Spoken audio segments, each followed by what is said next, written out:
दोस्तों नमस्कार।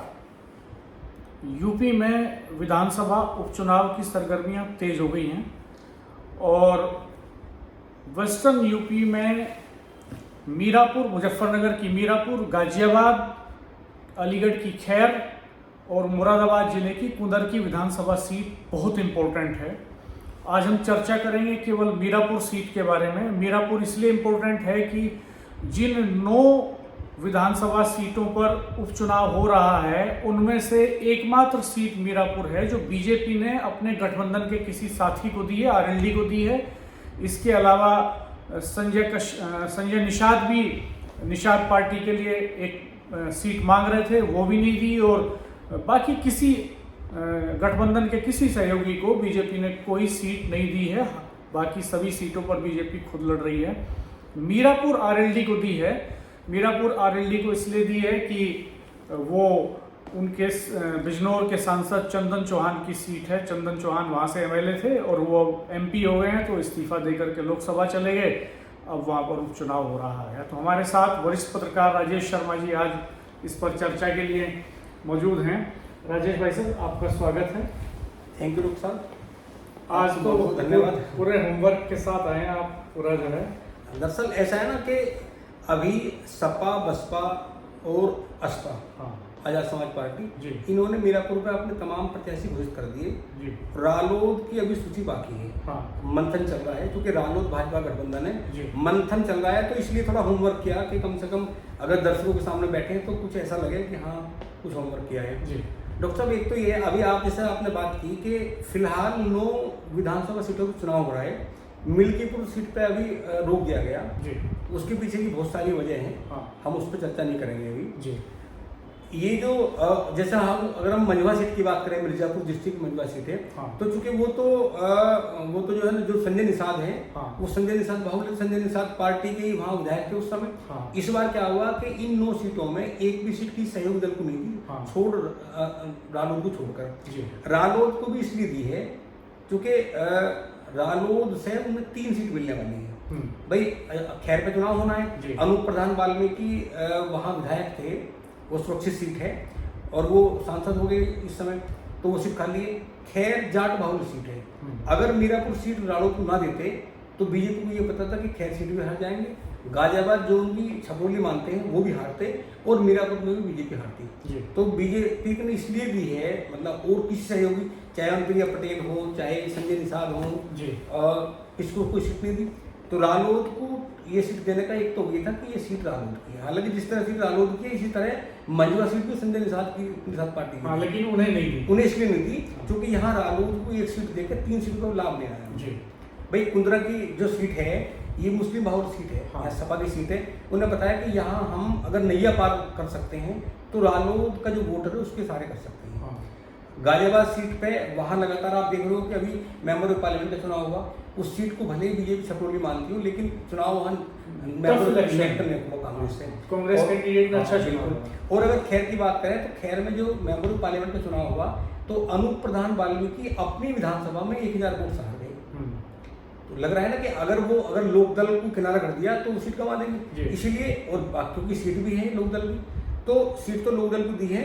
अब इसमें सवाल ये है कि जो समीकरण है लोकसभा, तमाम दलों ने, बसपा ने अपने प्रत्याशी उतार दिए। बसपा ने पूर्व एमपी कादिर राणा के बेटे की बहू सपा ने सुम्बुल को टिकट दिया है। वो बसपा के बड़े नेता मुनकाद अली की बेटी हैं और मुजफ्फरनगर के एक्स एमपी कादिर राणा के बेटे की बहू हैं।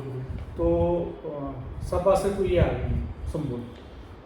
बीएसपी ऑलरेडी मुस्लिम कैंडिडेट दे चुकी वहाँ पे। बिल्कुल। चंद्रशेखर आजाद समाज पार्टी जो है वो मुस्लिम को दे चुकी है। तो अब आरएलडी में क्या होने जा रहा है? नहीं, अगर मैं जो चर्चा इस समय है वहाँ जो पूरे मुजफ्फरनगर में वेस्ट में चर्चा है, क्योंकि देखो रालोद के इस समय उम्मीदवारों की सबसे बड़ी संख्या है। लगातार हम लोग ये मीडिया में देख रहे हैं कि जयंत चौधरी केंद्रीय मंत्री हैं और राष्ट्रीय अध्यक्ष भी हैं रालोद की। उनके आवास पर जिस तरह टिकट आर्थियों का डेरा लगा हुआ है, मुझे लगता है इतना डेरा ना सपा कार्यालय का होगा और ना भाजपा कार्यालय का होगा। वहाँ रोज डेली 1-1, 2-2, 3-3 बस भर के अपने पक्ष में प्रत्याशी नेता लेके जा रहे हैं कि हमें टिकट दिया जाए।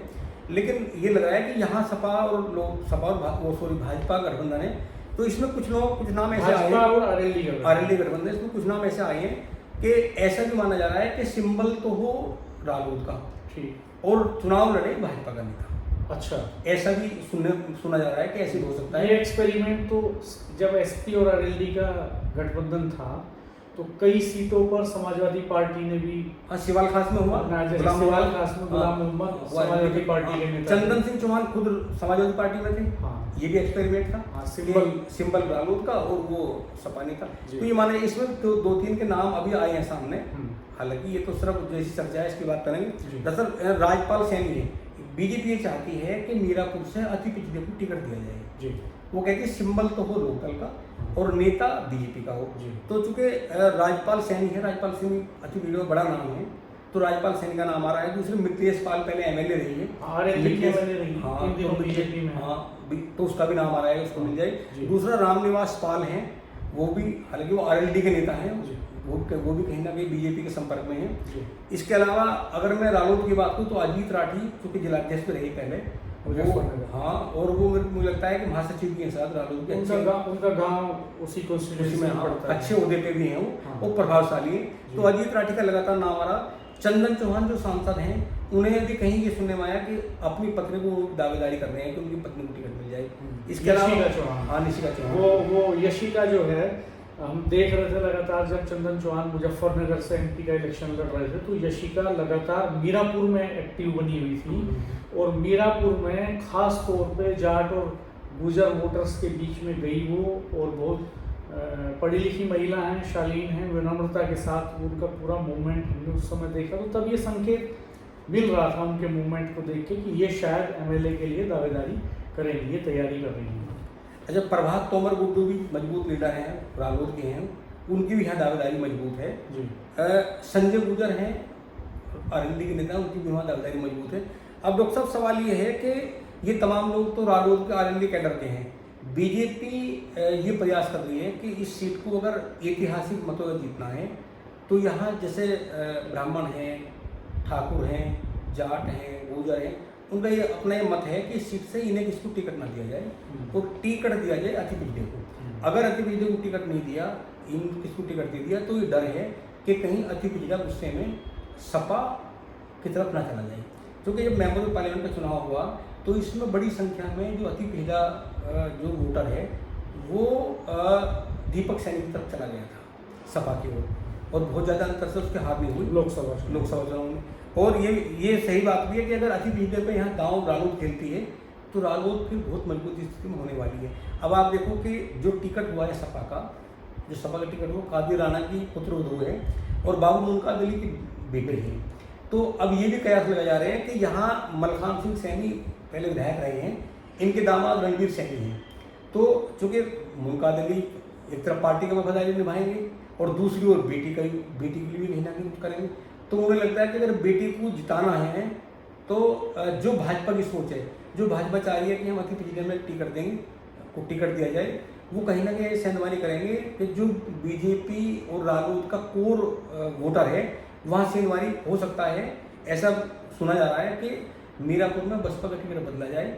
और रणवीर सैनी चूँकि प्रबल दावेदारी है इनकी और बहुत ज़्यादा शोर मच रहा है कि रणवीर सैनी को बसपा टिकट हो जाए। चूँकि सैनी वोटर्स की संख्या अच्छी खासी है सीट पे, और यहाँ कवाल जो है जहाँ पर मुजफ्फरनगर का दंगे की शुरुआत हुई थी वो भी इसी में पड़ता है।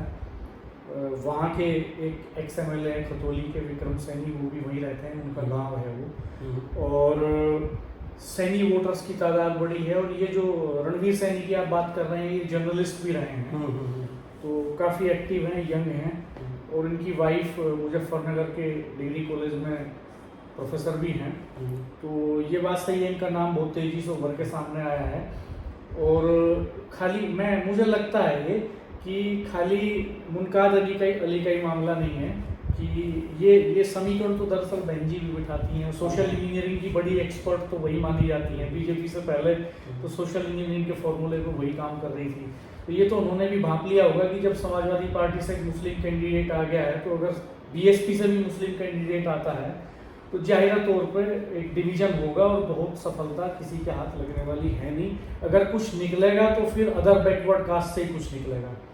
तो ये बात आपकी सही है कि वो सैनी, क्योंकि अगर सैनी देखो ये मीरापुर में बड़ा वोट बैंक वहाँ मुस्लिम है, उसके बाद में अगर बात करें तो दलित है, दलित के बाद सबसे बड़ा वोट बैंक सैनी है।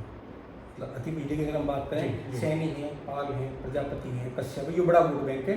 और अगर बसपा ने दांव खेला, भाजपा का जो कोर वोटर है, अभी तक सैनी तो भाजपा कोर वोटर है, अगर सैनी को टिकट दिया तो कहीं ना कहीं जो भाजपा गठबंधन है उसके लिए मुश्किल खड़ी हो सकती है।